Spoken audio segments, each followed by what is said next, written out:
boa tarde.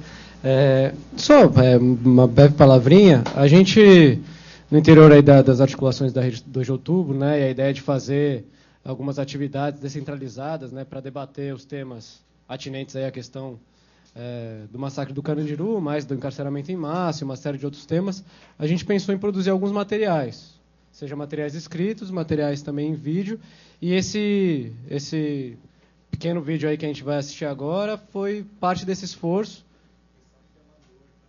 Exatamente. Foi um vídeo feito, né, em circunstâncias bem amadoras, um vídeo bem simplesinho, um recorte e cola de uma série de materiais, feito aí por pessoas que não dominam a técnica de edição, etc., mas a esperança nossa é que sirva para fomentar o debate também e que seja um material que possa circular. É isso aí. O massacre do Carandiru não terminou. Ele continuou em nossas periferias, com chacinas de rua, população de rua, pessoas pobres. Então, debater um pouco também, não só a pessoa que puxou o gatilho no massacre, mas também quem deu a ordem, quem está por trás. Por que tem uma população amontinada no presídio, revoltada? Quem colocou essa população lá dentro? As leis, as causas. Então, discutir tudo isso para propormos também ideias públicas de combate à violência, trazer mais paz e segurança também à sociedade civil.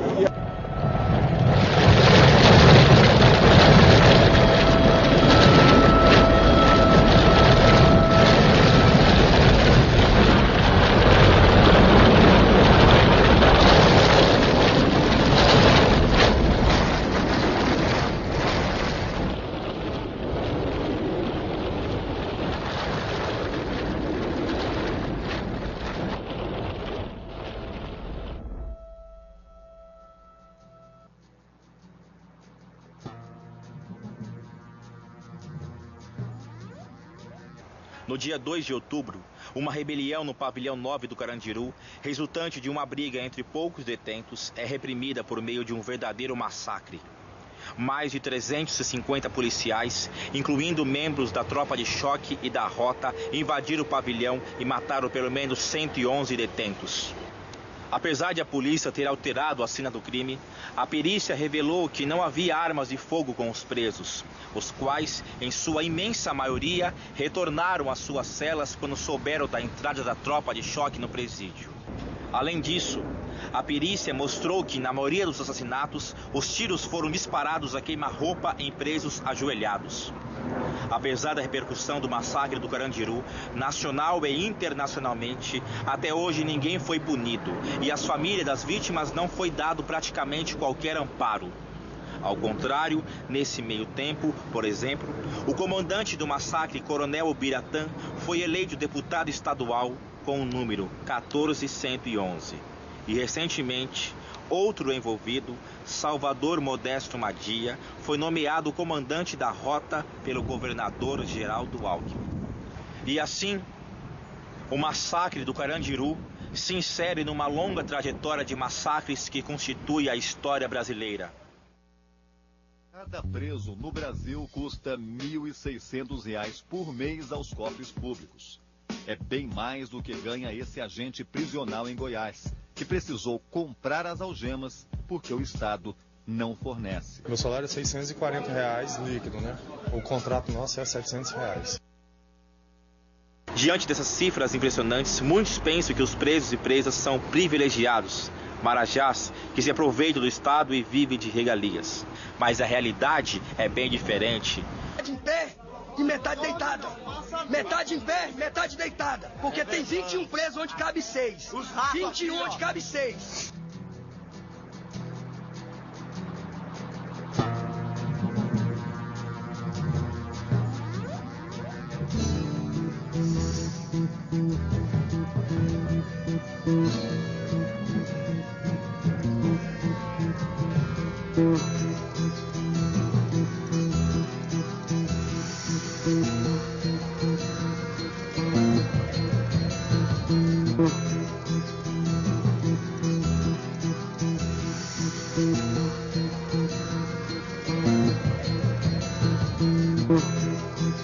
Nunca recebi um uniforme aqui pra elas. O Estado não fornece. Nunca foi fornecido. Aí, quando eles pagam a comida nossa aqui, ó. Quando tá com o cartão de bico, ele vai só tirar e sai.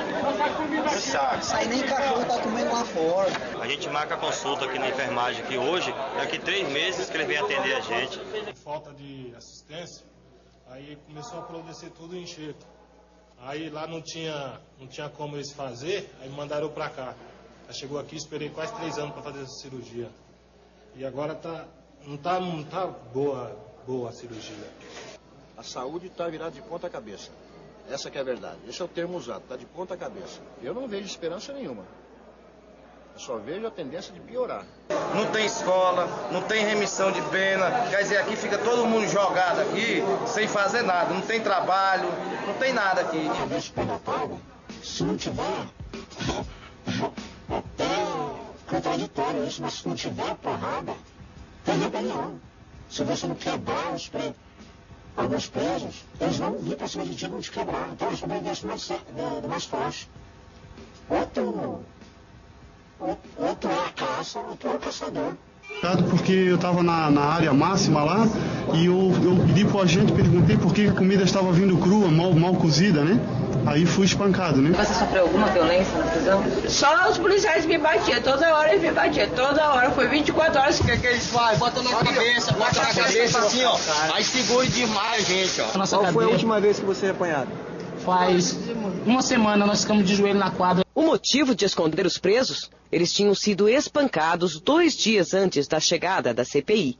Disseram os detentos que, além de espancá-los, funcionários se divertiram, gravando em seus celulares em uma câmera a sessão de tortura.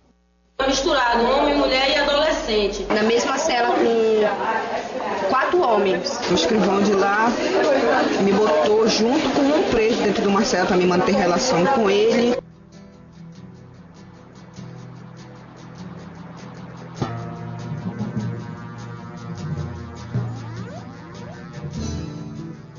A mãe foi impedida de ver e amamentar o bebê até 2 dias depois do parto. A outra moça me privou de ir ao banheiro. Eu tive que empurrar a cama se eu quisesse ir ao banheiro.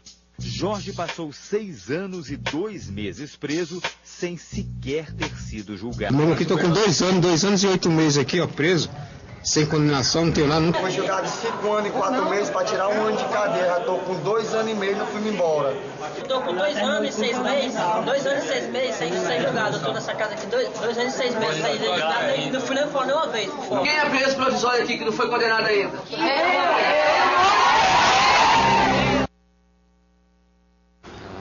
Cerca da metade da população carcerária ainda não teve uma condenação definitiva e muitas são as pessoas que cumprem penas longas em função de crimes banais. Mãe de 4 filhos, ela foi presa por ordem de uma juíza da Vara Cível. O motivo, ela não conseguiu pagar R$400 que devia de 2 meses de aluguel. Verline está na cadeia porque roubou 12 latas de leite em pó num supermercado de Fortaleza, Ceará. Eu roubei um burro. Estou preso 5 anos e 4 meses e até hoje não me manda embora para lugar nenhum. Está embaçada a minha vida. Mais de 65% da população carcerária é formada por pessoas acusadas ou condenadas por crimes contra o patrimônio, como roubo ou furto, ou por tráfico de drogas, geralmente relacionados à dependência química. Quase a totalidade da população carcerária é pobre e cerca de 60% é negra. O sistema penal eu conheço, como se diz, com licença da palavra, de cabo a rabo. Eu conheço o sistema penal. Quem tem é que vale, só vale quem tem. Quem não tem não vale nada. Acho que o senhor deve entender isso. Se tiver o tipo no fubá, vai estar lá ficando agradando a um, agradando o outro, você sabe como é que é o sistema. Como é que o senhor explica tantas prisões assim seguidas na sua vida? O que levou a isso? O que me levou a isso é que eu sou, para começar, eu sou analfabeto. Não tenho um emprego bom. E já saí da cadeia um profissional de vender droga. Aprendi lá, 18 anos de idade. Então o senhor sabe, depois que a pessoa fica conhecida por a polícia, é difícil sair do presídio. Porque no presídio só tem pobre, preto e puto. Entendeu? E mais ninguém, porque os bambambam, eles vão até a Brasília e eles têm o HC. Entendeu? Eles não vão pra cadeia. Porque mais roubalheira que tem os ministros, os desvios de verba de escola, de educação, de saúde, de moradia digna, e eles não vão pra cadeia. Porque a gente sabe que quem está na prisão são jovens que fizeram pequenos furtos, fizeram pequenos delitos, e são eles que ficam presos. Porque quem fez os grandes delitos, quem rouba muito, como políticos, todo mundo tem um bom dinheiro para pagar um bom advogado. Quando eles vão para lá, já ficam taxados. Se forem pobres, é prisão, independente do que fizeram. Apesar da dinheirama gasta, os presídios são criadouros de patologias físicas e psíquicas. Verdadeiras casas de horror, que só servem como fontes de lucros para uma minoria e como espaço de vingança, sem nenhuma contribuição para a reeducação dos detentos, e muito menos para conter a criminalidade, como os próprios ex-diretores do Carandiru admitem. O Estado, infelizmente, deixou isso aqui deteriorar e se tornou um depósito de presos. O sistema, ele nunca trouxe uma solução. Se falar que o sistema trata para regenerar o homem, isso, no meu entender, pelos 30 anos que eu estou, sempre foi uma utopia. O que se deve fazer para combater o crime? A pena de prisão? Não é a pena de prisão, mas o que colocar no lugar da pena de prisão? Isso é uma discussão que vem da antiguidade. Esse é o grande desafio da sociedade brasileira. As injustiças graves que existem na sociedade brasileira. Ou nós corrigimos essas injustiças graves que existem na sociedade brasileira, ou vai aumentar a violência. Apesar disso, as penitenciárias se multiplicam e mesmo assim não acompanham a explosão da população carcerária em curso. Sem considerar a superlotação e o déficit de vagas, hoje seria preciso construir um presídio por mês para dar conta do aumento de presos e presas. Nos últimos 100 anos, o Estado de São Paulo abriu 18 mil vagas no sistema penitenciário. 100 anos. E nesses 6 anos e meio, menos de 7 anos, do período do governador Mário Covas e agora no nosso período, nós chegamos agora a 25.666 vagas. Nem por isso o Brasil deixou de ganhar o primeiro lugar na lista dos países em que mais se comete homicídios em todo o mundo. Entre 1998 e 2008, 2 a cada 3 pessoas assassinadas eram negras e a maioria homens entre 15 e 24 anos e pobres. A cada 5 assassinatos cometidos em São Paulo, 1 é cometido pela PM. Em geral, esses assassinatos são registrados como autos de resistência seguida de morte e não são investigados, mesmo quando é evidente se tratar de execuções sumárias. Por esses e outros motivos, um conjunto de organizações criou a Rede 2 de Outubro, com o intuito de estimular a reflexão e o posicionamento acerca de sistema penal e prisional, das políticas de segurança pública, da crescente militarização da sociedade brasileira e dos massacres que não cessam de se multiplicar na forma de chacinas, do encarceramento em massa e da violência policial, entre várias outras. Souza. Presente. Marco Felipe dos Santos. Presente. Marcos Gonçalves da Silva. Presente. Maurício Célio. Presente. Mauro Batista Silva. Presente. Nivaldo Aparecida Marques de Souza. Presente. Nivaldo Barreto Pires. Presente. Nos dias 25 e 26 de agosto, realizaremos um grande fórum para debater conjuntamente essas questões e planejarmos os próximos passos de nossa luta. Na semana do dia 2 de outubro, realizaremos diversas atividades pelo fim dos massacres, lembrando os 20 anos do massacre do Carandiru. Junte-se a nós nessa caminhada, cujo êxito dependerá da ampliação desse debate e de um amplo engajamento para reverter essa trajetória trágica que nos encontramos. Teodoro. Presente. Rogério Piaça. Presente. Rogério Pressanil. Presente. Ronaldo Aparecido Gasparino. Aqui estou mais um dia, sob o olhar sanguinário do vigia. Você não sabe como é caminhar com a cabeça na mira de uma HK. Metralhadora alemã, o de Israel, estraçalha ladrão que nem papel. Bom, mais uma vez, boa tarde a todas e todos presentes. Dando continuidade, então, aqui ao nosso seminário, eu gostaria de chamar a pesquisadora Maria Gorete Marques de Jesus, pesquisadora do Núcleo de Estudos da Violência da Universidade de São Paulo, e Roberta Costa, militante do coletivo Desentorpecendo a Razão, para comporem a mesa, que vai tratar de política de drogas no Brasil.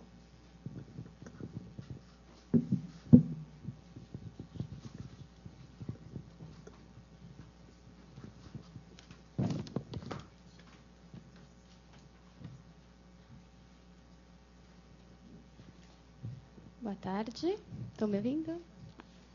Acho que eu vou baixar um pouquinho. Pronto. Boa tarde, eu vou agora à tarde, fui convidada para falar sobre a questão da política de drogas no Brasil. Primeiramente, eu gostaria de agradecer o convite e parabenizar a Rede 2 de Outubro pela iniciativa. Eu acompanhei o caso do massacre do Carandiru enquanto eu estava na Comissão Teotônio Vilela, que foi uma das organizações que peticionaram o caso ao Sistema Interamericano de Direitos Humanos.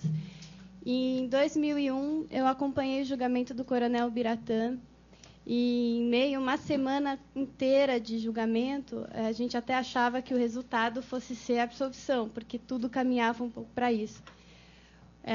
Ao contrário do que a gente imaginava, ele foi condenado e a 600 e lá vai cacetada, né? Haja vida para ele cumprir essa pena, muito embora ela não tenha nem sido executada. E depois eu tive também a oportunidade de estar na audiência do Tribunal de Justiça, que tinha o recurso do caso, né, que levou à condenação do Coronel Biratã, onde ele foi absolvido sumariamente de forma misteriosa. E até hoje a gente não tem o acórdão, né? Nunca foi publicado. Foi publicada a justificativa, o relatório, né, que encaminhou essa decisão. E depois ele acabou falecendo, né, sendo assassinado. E aí é que a gente não sabe mais nada mesmo. E aí o caso, no caso, né, com relação ao coronel, ficou por ali mesmo. Muito embora ainda hajam 88 policiais militares que parte, acho que até prescreveu já, dado, né, a quantidade de tempo que já passou do massacre, mas ainda tem outros policiais que deveriam aí estar sendo submetidos, né, ao sistema de justiça, mas, mais uma vez, se prolonga em demora, o que pode indicar também possível continuidade da impunidade. Então, acho que a pressão aí, durante o ano, que vai completar 20 anos do caso, super importante para que ele não seja esquecido, né? Enfim, e que seja estranhado pela sociedade como um todo.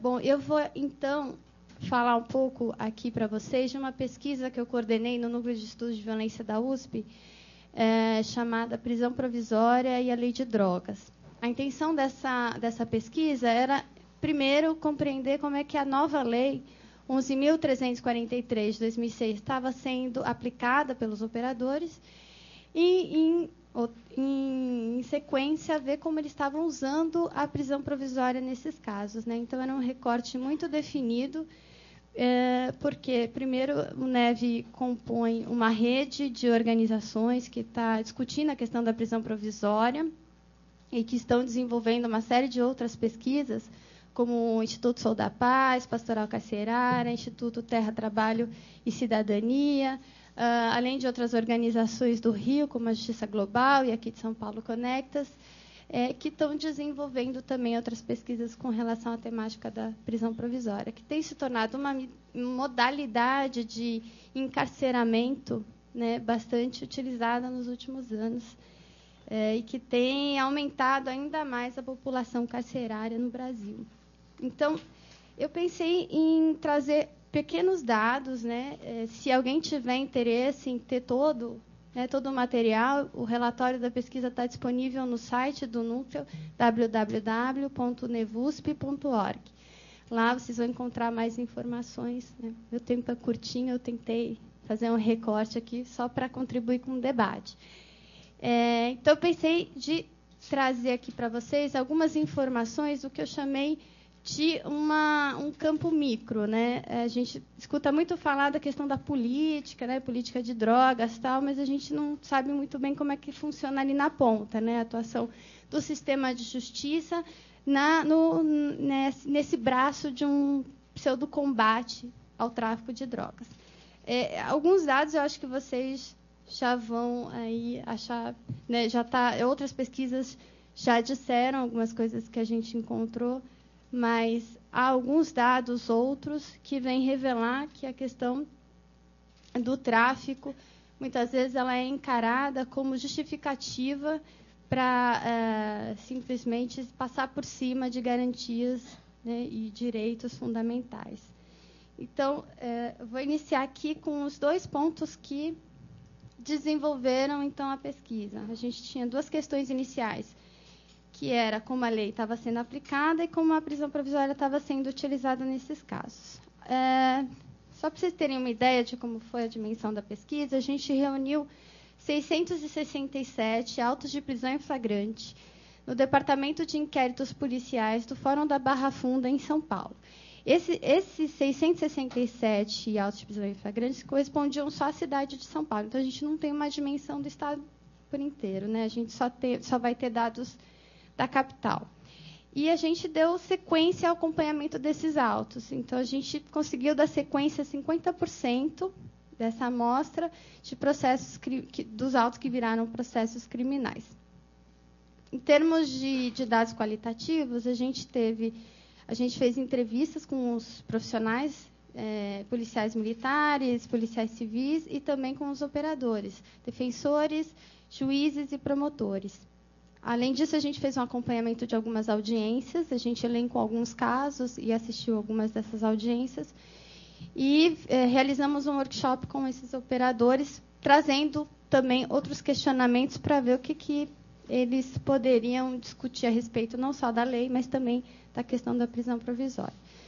Aí, trazendo os resultados aqui para vocês, a gente condensou um pouco as informações do que a gente chamou de perfil das ocorrências. Então, qual que é, geralmente, a frequência com que esses casos acontecem? 80% desses flagrantes de tráfico de drogas foram efetuados pela Polícia Militar. A maioria em via pública, durante patrulhamento de rotina. Geralmente, eles diziam que estava em atitude suspeita, e aí fez a abordagem e encontrou a droga. Em média, essas pessoas foram presas sozinhas, né, e com 66,5 gramas de drogas apreendidas. É uma média, isso juntando todo tipo de droga. Cocaína, maconha, crack. 74% eram testemunhas policiais. Os próprios policiais que efetuaram a prisão eram também as únicas testemunhas dos casos, né? E um outro dado interessante é que 17% desses casos foram de o que a gente ficou conhecendo nos autos de prisão em flagrantes, que se chama entrada franqueada. O que é essa entrada franqueada? O policial chegou na casa da pessoa, fez uma abordagem na residência dela, dizendo que tinha droga, entrou, enfim, fez a apreensão. E outros casos, cerca de 5% desses 17, correspondiam a uma pessoa que foi abordada na rua e levou o policial para casa. Né? E, assim, lendo os autos, me parecia uma coisa muito fenomenal. A pessoa ser apreendida na rua e levar para casa. Né? Se tivesse droga em casa, jamais ia levar um policial para minha casa. Né? Eu não sei em que circunstâncias isso acontecia, porque isso não aparece nos autos. O que aparece nos autos é uma coisa como se fosse tranquila. Né? Eu estou convidando o policial para tomar um café em casa de... Eles, né, tropeçou numa droga que estava... Encontrou, vou ter que ser levada. Né?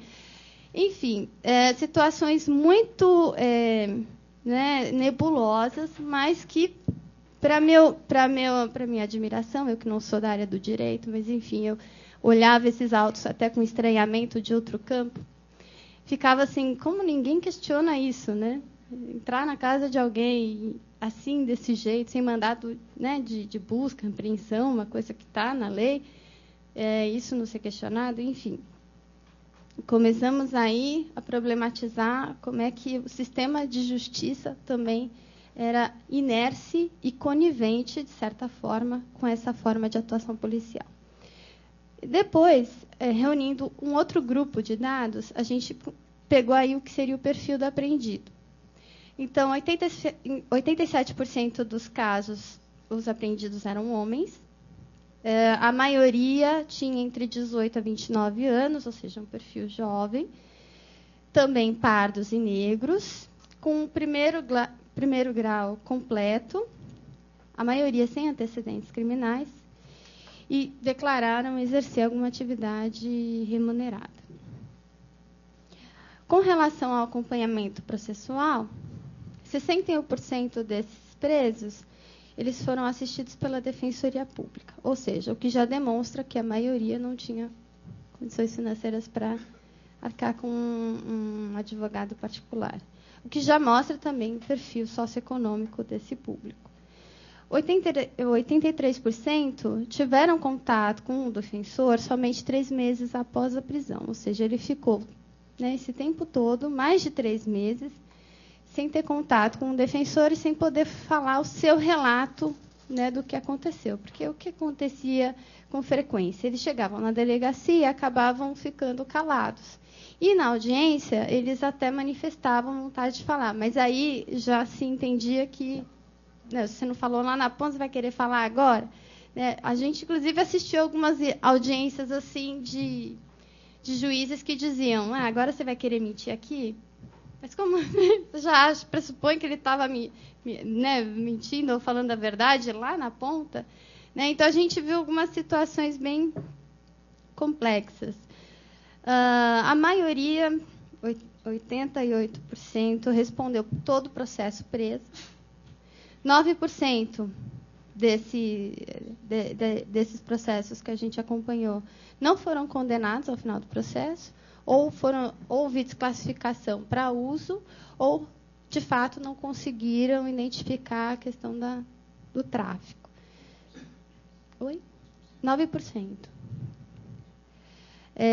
58% foram condenados abaixo de 4 anos, sendo que 38% receberam pena de 1 ano e 8 meses. Depois eu posso voltar a essa questão do ano e 8 meses, porque a nova lei de 2006, ela traz o redutor, né, que é esse poder diminuir a pena mínima, que é de 5 anos, para 1 ano e 8 meses.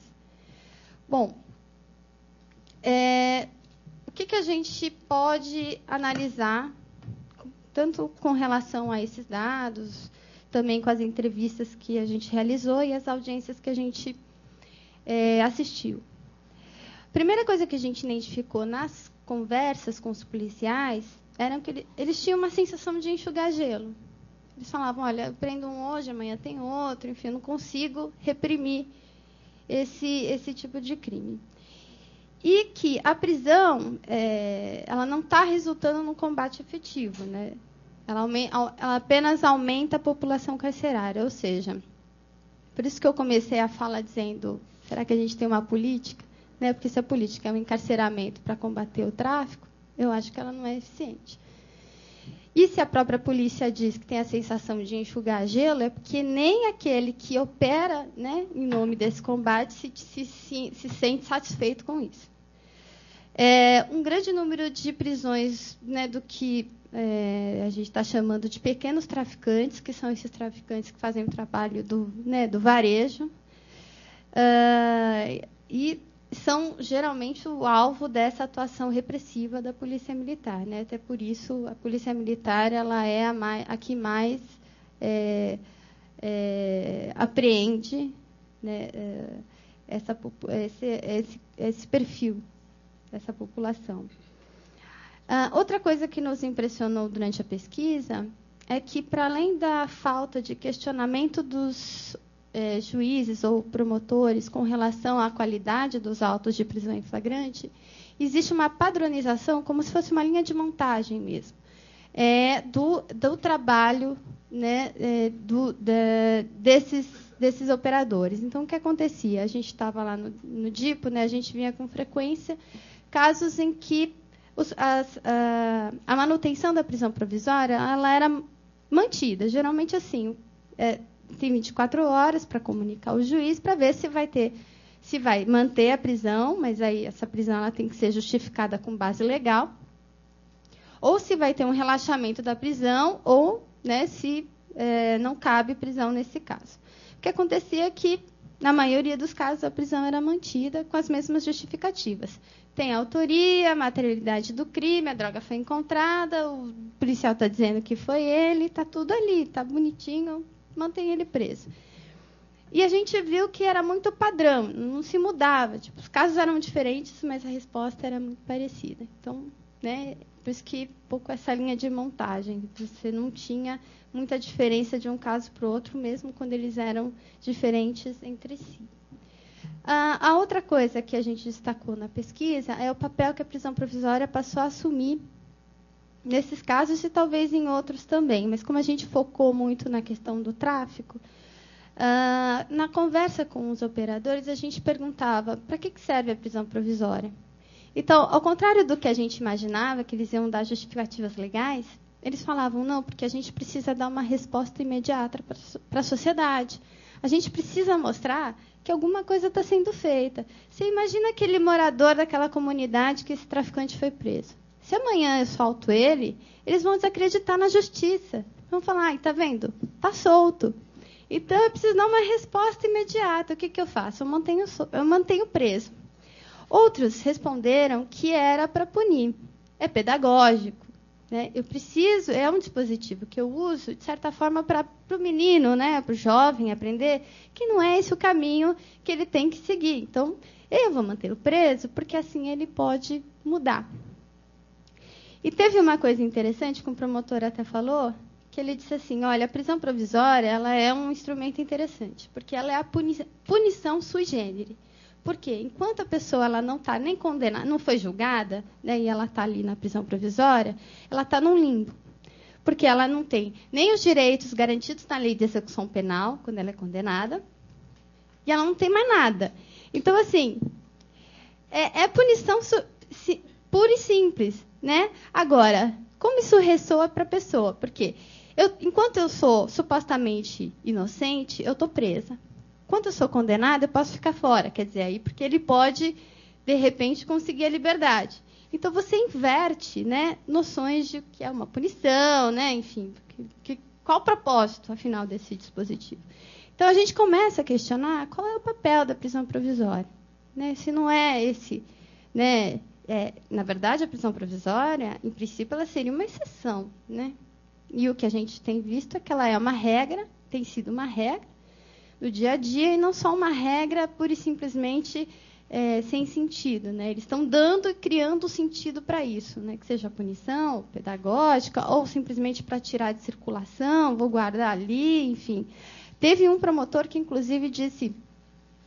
a gente perguntava sempre para eles, né? Vocês não têm dúvida, né, em casos, por exemplo, um caso classificado como tráfico, se na verdade não era uso, né? Como é que vocês conseguem distinguir isso? Né? Que critérios vocês usam?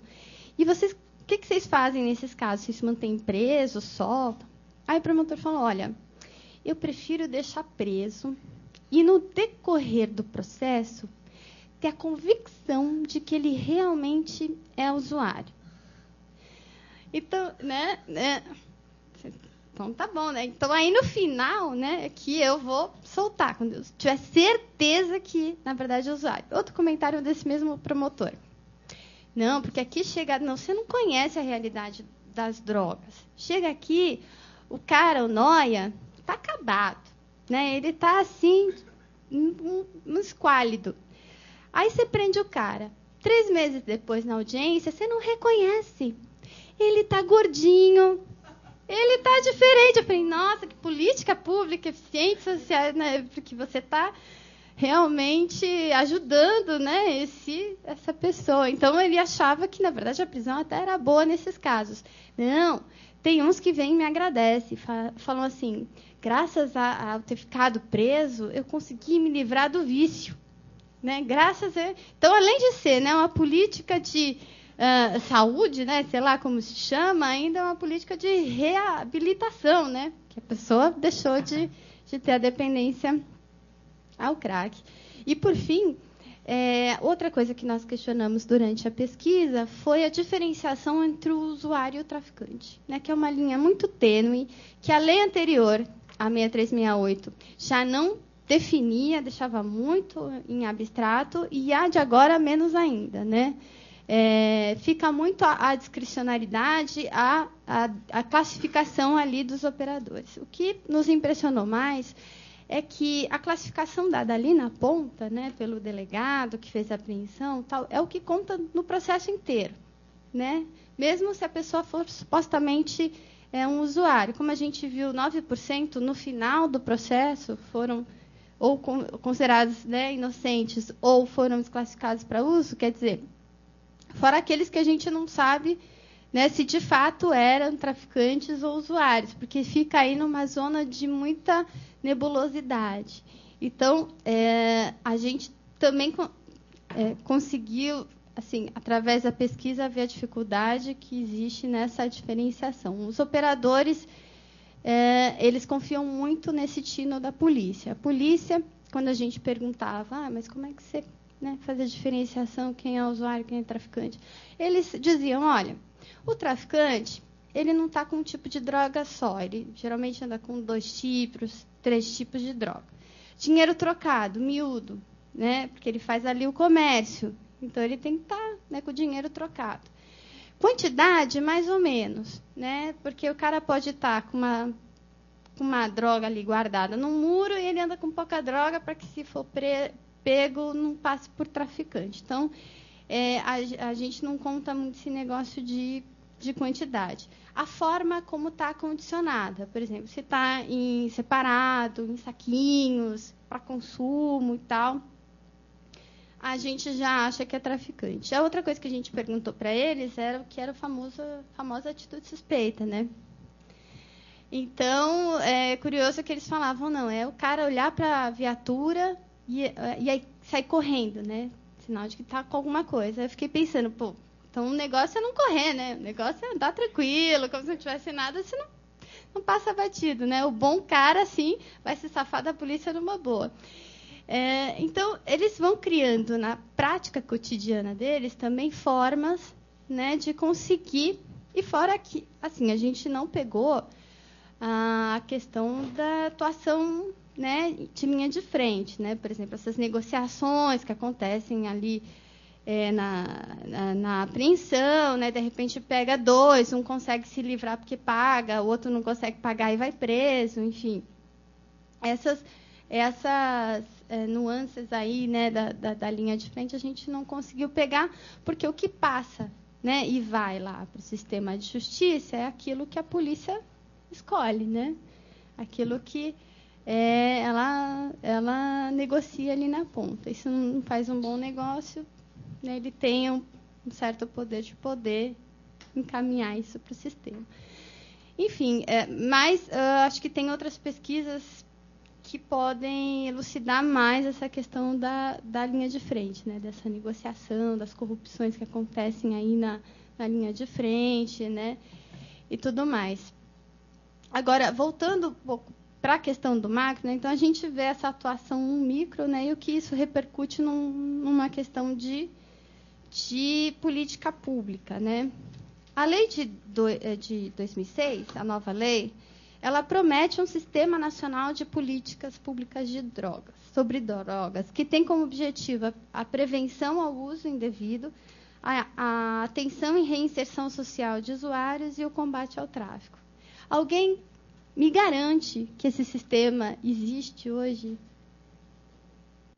Se habilita a dizer, não, a gente realmente, a gente vê esforços assim, tal, talvez alguns poucos avanços, mas nada muito considerável, né? Um promotor achar que a cadeia é um bom consultório de reabilitação, né? A gente está indo para um caminho meio ruim. Mas tem juiz que acha que é mais legal dar medida de segurança. Então, eu não sei o que fazer com ele, né? Ele está ali né, eu vou mandar ele para um hospital psiquiátrico, num manicômio, né, para ver se assim eu ajudo, né? Você está ferrando mais a vida do cara, né? É muito bonzinho, eu acho que quando eles falavam com a gente, assim, eu falava, nossa, vocês estão fazendo um belo trabalho para quem? Né? Eu quero que descontem o meu imposto desse negócio, porque eu não quero cotar com isso.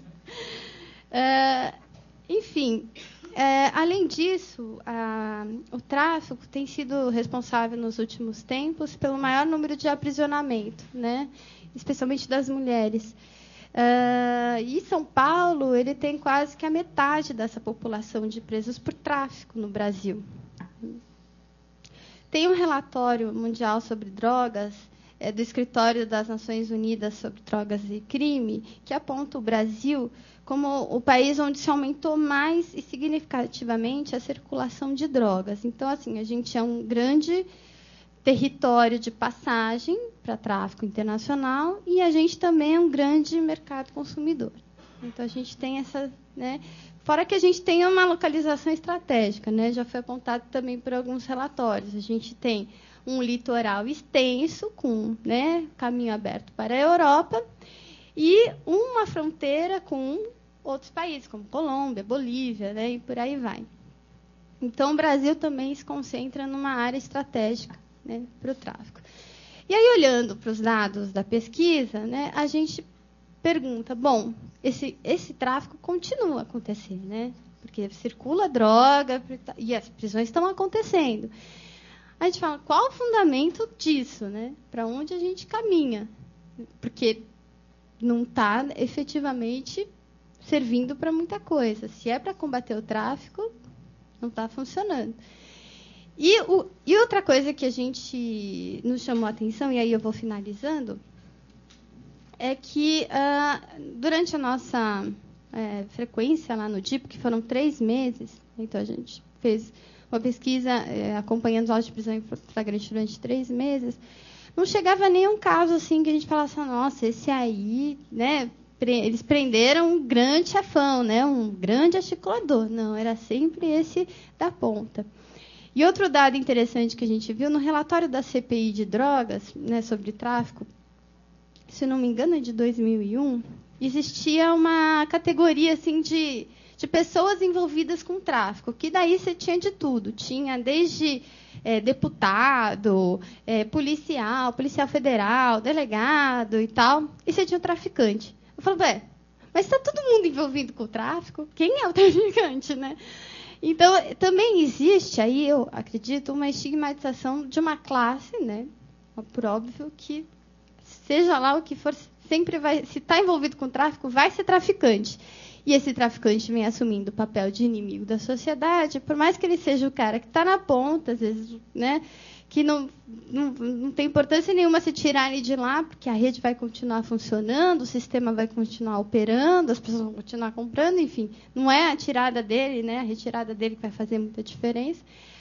No discurso do judiciário, é como se fosse a encarnação do traficante mega, né?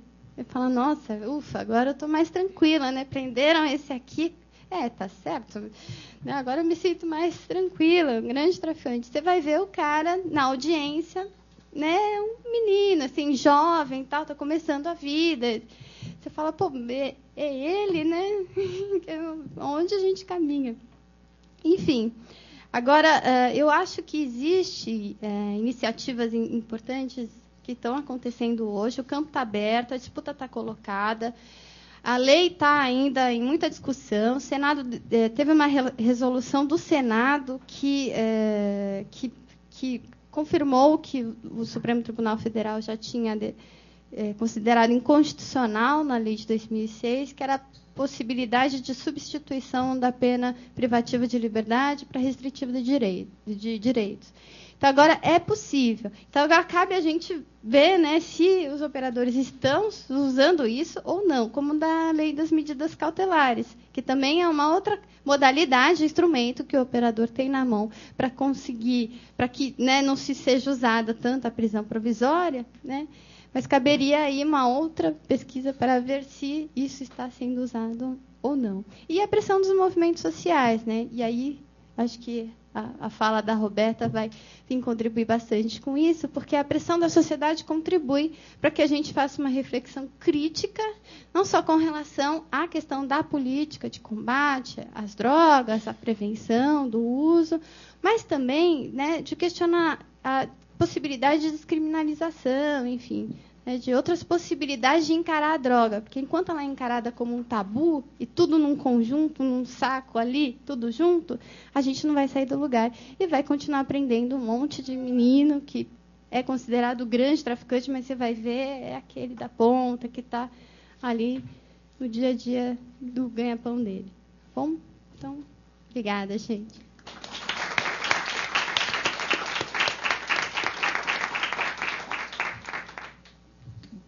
Bom, boa tarde, né, a todas e todos. Acho que eu vou começar aí pelo que a Gorete estava falando da importância da pressão dos movimentos sociais e a pressão que, e nesse sentido, parabenizar aí a Rede 2 de Outubro por esse seminário que está fazendo, por esse espaço que é importante pra caramba, juntar todas essas discussões num dia com uma disposição real de refletir, pensar alternativas, é algo, de fato, louvável, assim. Então, fica os agradecimentos e agradecimentos também por convidar a gente, enquanto Coletivo DAR, por fazer parte desse processo que é importante. Primeiro, eu vou falar o que é o Coletivo DAR, né? O Coletivo DAR é o Coletivo Desentorpecendo a Razão, né? Esse nome vem de um texto da jurista Maria Lúcia Caran, que escreveu que só uma razão entorpecida pode acreditar que essa famosa guerra às drogas soluciona alguma coisa, né? Então a gente está falando, vamos desentorpecer essa razão que está mantendo a guerra às drogas. E é um coletivo autônomo, militante, que defende a legalização de todas as drogas no Brasil, no mundo, enfim. E vou tentar explicar um pouquinho qual que é a linha de argumentação e como que a gente se movimenta, assim. Acho que a primeira coisa importante de ser colocada quando a gente fala sobre drogas é que a busca por estados alterados de consciência é absolutamente natural da humanidade. Em todas as sociedades que já existiram, que ainda existem, os humanos buscam alterar suas consciências. De diversas formas. Daí cada sociedade de um jeito. Inclusive, a própria diferenciação, quem fala isso muito é o Henrique Carneiro, que é um professor de História dos Alimentos e das Drogas, da USP. A própria diferenciação do que é uma droga e o que é um alimento é uma diferenciação muito, muito recente, vem do século XVIII e XIX. Porque, a priori, como substâncias que você ingere e viram você mesmo, elas são a mesma coisa. E a fronteira do que é uma droga e o que é um alimento é uma fronteira muito tênue, né? O açúcar é o quê? Dá açúcar para uma criança, ver se você não ficar pulando que nem louco, ou tenta parar de comer açúcar, ver se você não sabe um pouquinho o que é uma crise de abstinência. Então, é importante a gente ter isso no nosso horizonte, que são coisas dadas como naturalmente diferentes, mas não são, né? E pensar que o uso de drogas hoje é a última heresia penalizada na nossa sociedade, né? Ninguém mais penaliza, né?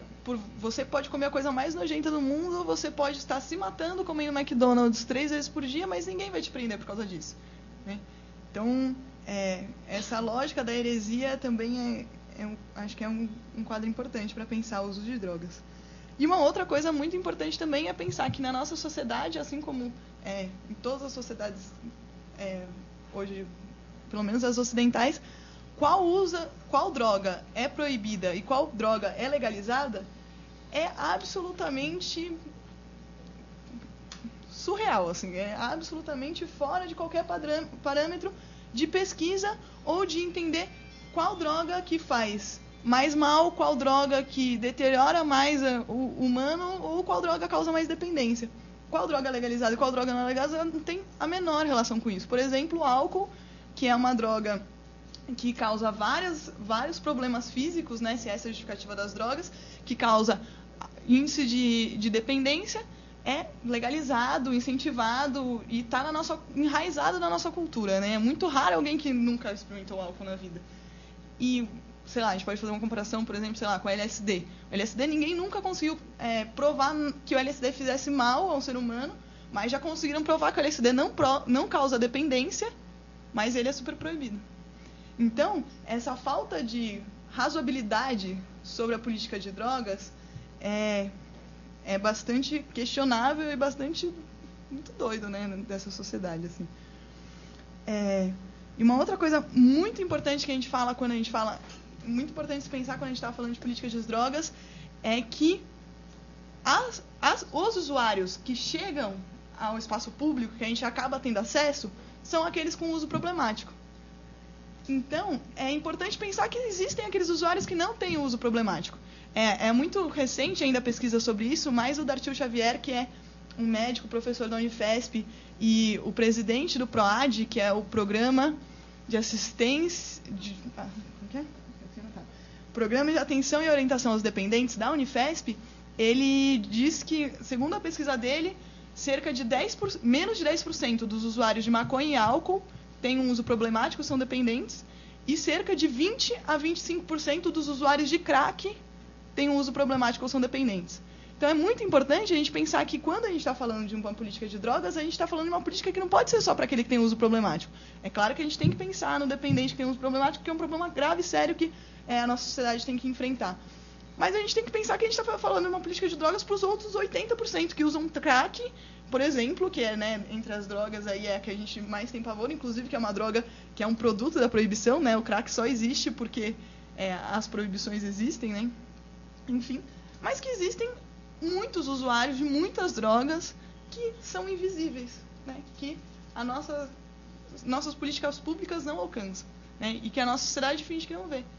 Como se, a primeira tragada no cachimbo de crack, você será viciado por o resto da sua vida. Acho que é importante a gente pensar nessas outras coisas. E essa questão do usuário, né? Vamos pensar no crack. Então tá, 80% dos usuários de crack não têm uso problemático, não são dependentes. E agora a gente tem políticas acontecendo e sendo aprovadas pelo Brasil, como a política de internação compulsória, que não à toa foi aprovada no Rio de Janeiro primeiro, né, a sede dos mega eventos, Olimpíadas, Copa do Mundo, que é uma política muito fácil de fazer uma limpeza urbana. Então você pega todas aquelas crianças, joga nos antigos manicômios, fala que é uma clínica de reabilitação. Assim, qual que é a possibilidade de você internar compulsoriamente uma pessoa que é um usuário não dependente? Como o policial que está na ponta, ou a pessoa que vai fazer a internação, não consegue nem diferenciar o usuário do traficante, vai diferenciar o usuário dependente, com todos os preconceitos que ele vem da sociedade, do usuário... Não, né? E daí, pensando nessa situação de políticas de drogas, nessa situação das drogas na vida dos seres humanos, qual é a política pública mundialmente colocada para combate das drogas, para a questão das drogas? A guerra às drogas, né? A guerra às drogas é colocada hoje na nossa sociedade como a forma de tentar combater e resolver este problema, que é um problema nos últimos 100 anos, né? Faz milhares e milhares de anos que a humanidade altera seus estados de consciência, mas nos últimos 100 anos resolveram proibir isso, gerou um monte de problemas, e tentam resolver esses problemas com a chamada guerra às drogas. Acho que a primeira coisa de pensar na guerra às drogas é que é uma guerra contra pessoas, né? Toda guerra é uma guerra contra pessoas. E sendo uma guerra, acaba se naturalizando que pessoas morrem. É uma guerra, pessoas morrem, acontece, entendeu? Então, acho que a guerra às drogas traz uma série de problemas sociais muito mais graves, talvez, do que o próprio uso de drogas. Eu vou tentar destrinchar um pouquinho algumas das questões que a guerra às drogas trazem a gente. Assim. Acho que a primeira questão em que vocês debateram de modo muito mais qualificado do que eu tenho condições de fazer é a questão do encarceramento em massa, né? Assim como a Gorete estava falando, com a última lei de drogas, o número de encarceramentos aumentou gigantescamente, aumentou exponencialmente, assim. Tem um dado aqui, ó. Entre 2006 e 2010, o número de presos aumentou 118%. E 54% das mulheres presas em 2010 foi por tráfico. Ou seja, mais de 50% das nossas mulheres encarceradas têm relação com essa substância que a gente decidiu que não pode, entendeu? Uma outra questão que eu acho que é importante para o debate da questão das drogas é a questão da indústria farmacêutica, né? A indústria farmacêutica é, hoje, um gigante que tem um poder sobre os nossos corpos, sobre as nossas decisões, sobre o que pode e o que não pode. E assim, é um gigante que tem esse poder e que visa lucro, entendeu? Isso é muito preocupante. Hoje, se a gente for pensar nos antidepressivos, por exemplo, 10% da população norte-americana com mais de 7 anos de idade toma antidepressivo. E os antidepressivos, tem várias pesquisas que falam sobre antidepressivos, todas elas... todas as que a gente lê com recorte, né? Enfim, mas algumas das pesquisas que eu li sobre antidepressivo mostram como os antidepressivos, para serem aprovados, por exemplo, para serem vendidos na farmácia, eles passam por um processo totalmente... Não tem nenhuma forma de regulamentação. Um antidepressivo, para ser aprovado nos Estados Unidos, e que é o parâmetro do que a gente se vende nas farmácias aqui no Brasil, ele tem que passar por 3 testes duplos cegos, por exemplo, que é um teste que você pega, sei lá, 10 pessoas com transtorno bipolar, para 5 você dá antidepressivo, para 5 você vai dar o placebo. Se as pessoas com antidepressivo melhorarem mais que o placebo em 3 testes, o antidepressivo pode ser vendido na farmácia. Só que quem financia esses testes é a própria empresa que faz o antidepressivo. Então, agora entraram com processos, por exemplo, nos Estados Unidos, para as empresas abrirem todos os testes que elas já fizeram. E os 5 antidepressivos mais vendidos nos Estados Unidos, entre eles o Prozac, tinham mais testes contrários, que tinham dado errado, do que testes que tinham dado certo. Mas como eles tinham feito 3 que tinham dado certo, são esses 3 que eles publicam, lógico, o teste é de propriedade deles, o medicamento está legalizado para ser vendido na farmácia e ser utilizado por 10% da população norte-americana.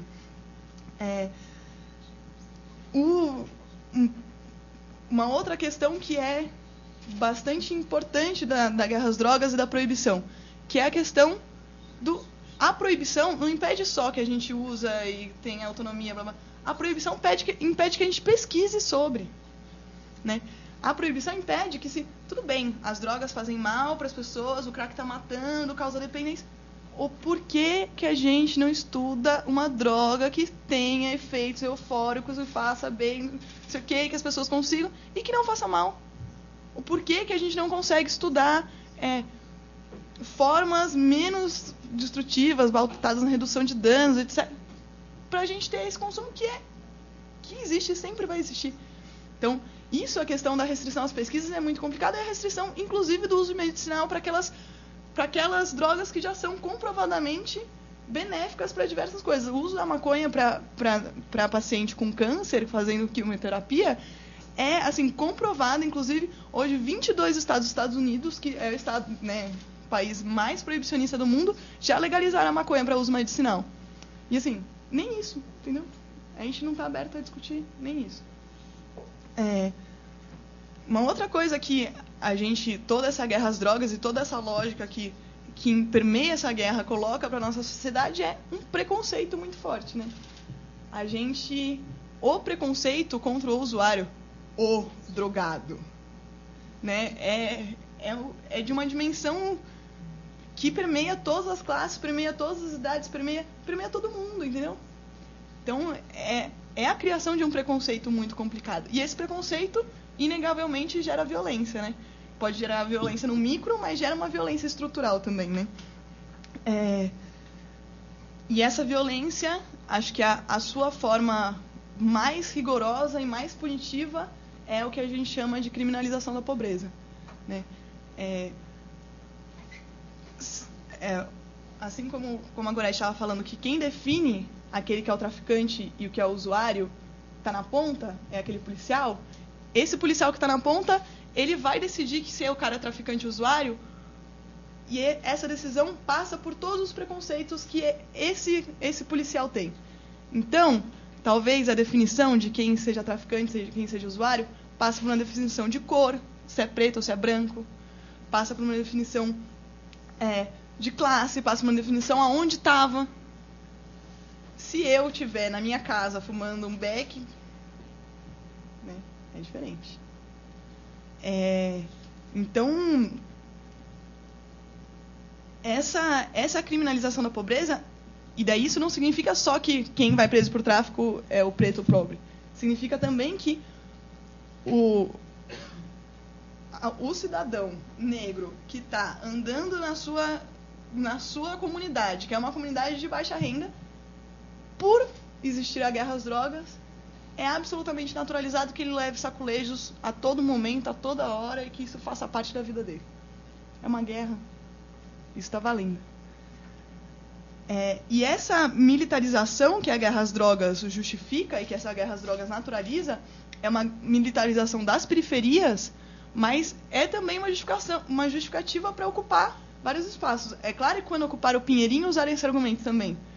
O ponto de... Mas quando ocuparam a USP também, né, a polícia militar entra na USP, se nem na ditadura militar entra na USP agora por causa dos maconheiros. Ou mesmo, se a gente for pensar numa política internacional, né? A gente vai pensar a nova forma de imperialismo, qual que é a justificativa que os Estados Unidos têm para entrar na Colômbia e nos diversos países do mundo? É a guerra às drogas. Uma guerra você pode ocupar. Uma guerra você pode ocupar a USP, a periferia e a Colômbia. E qualquer país de terceiro mundo com essa justificativa pode. É uma guerra.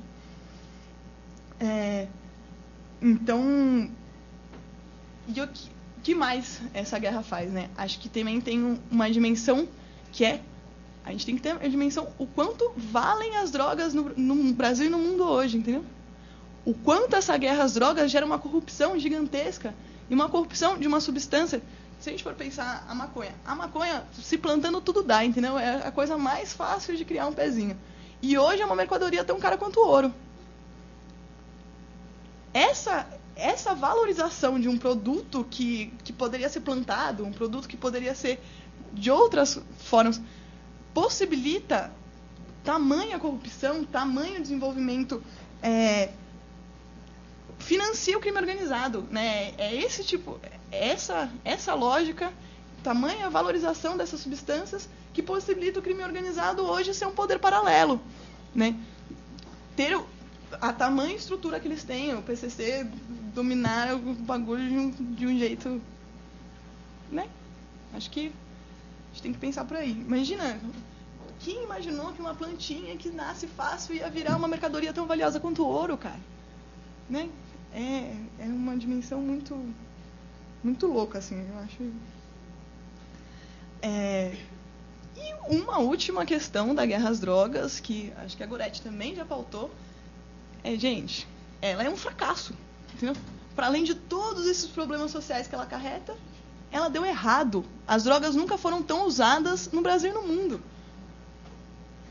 Deu errado. E deu tão errado que até setores conservadores da sociedade hoje falam que deu errado. A Folha tem posição a favor da descriminalização da maconha, porque entende que deu errado a guerra às drogas. O tal FHC tem, sabe, né, convenhamos, sabe? É ele que vai pautar isso. E a esquerda? Né? Como que a gente está pautando esse debate? É difícil, assim. Acho que... Eu vou voltar nisso daqui a pouco, vou falar uma outra coisa antes. Vou voltar sobre o balanço da esquerda e as drogas. Mas aí, voltando ao argumento anterior, e daí mais uma coisa que as guerras às drogas, a proibição causa, é a perda de um direito. E que é a perda do direito de autonomia sobre o nosso próprio corpo, né? Que é a perda do direito ao prazer, a perda do direito, né, do nosso livre. E daí, essa pauta acaba se juntando muito com a questão do movimento feminista. Eu sou um tanto parcial nesse debate, eu tenho um pezinho, eu gosto bastante, sou militante feminista, gosto bastante do movimento feminista, acho bastante importante e acho importante a gente entender como essas pautas podem e devem andar juntas. Afinal, a igreja evangélica já entendeu que elas andam juntas, né? A igreja evangélica faz a marcha contra as drogas e contra o aborto. É a mesma marcha. A gente não entendeu isso ainda, né? A gente tem dificuldade, mas a gente não entende que o direito ao corpo é aquele que proíbe a gente de usar drogas, é aquele que proíbe a gente de fazer um aborto, né? A gente não entende que a divisão a divisão sexual do trabalho, ela também está colocada dentro do tráfico de drogas, né? Não é à toa que as mulheres, mais de 50% das mulheres presas no Brasil estão presas por alguma relação com as drogas. Porque existe uma divisão sexual do trabalho neste meio também, existe em toda a sociedade. Então, os trabalhos menos favorecidos acabam caindo para as mulheres, né? E daí seja o aviãozinho, mas seja principalmente a mula, aquela que leva as drogas geralmente para um homem, dentro do sistema prisional, e de lá nunca mais saem, né? Mas também tem outras dimensões do tal machismo dentro desse meio das drogas, né? Talvez a autonomia sobre o próprio corpo, que impede qualquer usuário, né, que a proibição ataca mais as mulheres. Porque a lógica machista da nossa sociedade é mais difícil uma mulher que vai na boca atrás da sua droga. Geralmente, a mulher usuária, muitas vezes, depende do seu companheiro ou depende de algum homem para fazer o corre por ela, né? E essa dependência também gera opressão. Uma pessoa que é usuária, dependente de alguma substância, e para conseguir essa substância, ela depende de um homem, a gente já sabe onde vai dar isso, né? A gente tem... E uma outra questão que eu acho que relaciona bastante as duas pautas é a questão da medicalização do corpo, né? O poder impressionante que a nossa sociedade dá para essa classe médica, né? Tanto no sentido de regular todos os nossos hormônios, regular a nossa vida, regular o nosso estado de consciência, regular o que pode e o que não pode. Esses doutores de branco são impressionantes, entendeu? Como fodásticos, né? Meu Deus. Acho que... E daí, a questão da proibição, eu acho que, seja no caso das drogas, seja no caso do aborto, ela se mostrou fracassada, entendeu? Acontecem 46 milhões de abortos no mundo. E 1/4 da população brasileira assume já ter usado alguma droga ilícita. Não deu certo. Não funciona. Pragmaticamente. Assim, para além de todos os problemas, para além das mortes das mulheres, não funciona. Só que tem mais uma coisa.